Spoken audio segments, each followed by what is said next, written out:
भर में लोगों से कहना चाहता हूं, कम मेक इन इंडिया।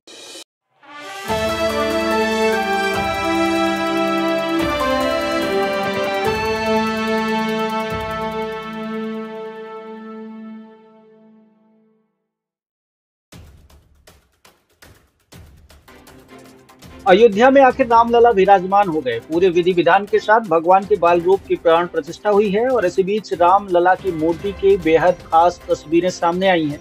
श्रृंगार युक्त मूर्ति में भगवान के पूरे स्वरूप को देखा जा सकता है। तस्वीर में रामलला माथे पर तिलक लगाए हुए बेहद सौम्य मुद्रा में दिखाई दे रहे हैं। योगी आदित्यनाथ ने रामलला भगवान की जय बोलने के साथ भारत माता की जय और जय जय सीताराम से भाषण की शुरुआत की। मुख्यमंत्री योगी आदित्यनाथ ने कहा कि प्रभु रामलला के भव्य दिव्य और नव्य धाम में विराजने की आप सभी को कोटि कोटि बधाई। आज मन बहुत भावुक है। सीएम योगी आदित्यनाथ ने कहा कि निश्चित रूप से आप सभी ऐसा महसूस कर रहे होंगे कि इस ऐतिहासिक अवसर पर भारत का हर नगर हर ग्राम अयोध्या धाम है। हर मन में राम नाम है और हर आंखें हर्ष और संतोष के आंसू से भीगी है। हर जुबान राम नाम जप रही है। रोम रोम में राम रमे। ऐसा लगता है कि हम त्रेता युग में आ गए। उन्होंने कहा है कि अब भारत का हर मार्ग राम जन्मभूमि की ओर जा रहा है। सीएम योगी ने कहा कि मंदिर वहीं बना है जहां बनाने का संकल्प लिया गया था। मुख्यमंत्री योगी आदित्यनाथ ने कहा है कि 500 वर्षों के सुदीर्घ अंतराल के बाद आए प्रभु श्री राम के विग्रह की प्राण प्रतिष्ठा के ऐतिहासिक और अत्यंत पावन अवसर पर आज पूरा भारत भाव विभोर और भाव विह्वल है। अवधपुरी में श्री राम का विराजना भारत में राम राज्य की स्थापना की उद्घोषणा है। सब नर करहि परस्पर प्रीति, चलहि स्वधर्म निरत श्रुति नीति। यानी कि ये जो परिकल्पना कही गई थी रामचरितमानस में, वो अब साकार हो चुकी है। सीएम योगी आदित्यनाथ ने कहा कि राम कृपा से अब कहीं कोई और भी श्री अयोध्या धाम की पारंपरिक परिक्रमा को बाधित नहीं करेगा।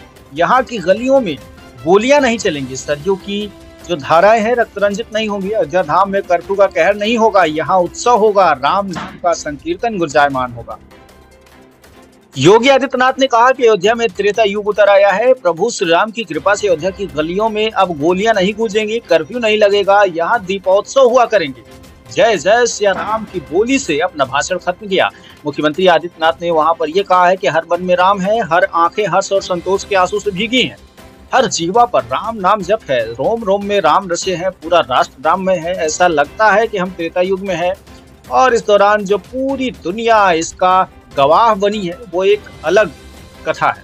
योगी आदित्यनाथ ने कहा कि अखिल भारत को इस दिन की प्रतीक्षा थी। भाव विभोर कर देने वाले इस दिन की प्रतीक्षा में लगभग 5 शताब्दियां व्यतीत हो गई। दर्जनों पीढ़ियां अधूरी कामना लिए धरातल से चली गईं, किंतु प्रतीक्षा और संघर्ष का क्रम निरंतर जारी रहा। श्री राम जन्मभूमि संभवतः विश्व में पहला ऐसा अनूठा प्रकरण होगा जिसमें किसी राष्ट्र के बहुसंख्यक समाज ने अपने देश में अपने आराध्य के जन्मस्थली पर मंदिर निर्माण के लिए इतने वर्षों तक गहरी तपस्या की, बड़ी लड़ाई लड़ी। आगे उन्होंने कहा कि सन्यासियों, संतों, पुजारियों, नागाओं, निहंगों, बुद्धिजीवियों, राजनेताओं, वनवासियों सहित समाज के हर वर्ग ने जाति पाति विचार दर्शन उपासना पद्धति से ऊपर उठकर राम काज के लिए स्वयं को उत्सर्ग में किया। अंततः आज वो शुभ अवसर है और इस अवसर की जो हम लोग प्रतीक्षा कर रहे थे, कोटि कोटि सनातनी आस्थावानों के त्याग तप के बलिदान के बाद ये मिला।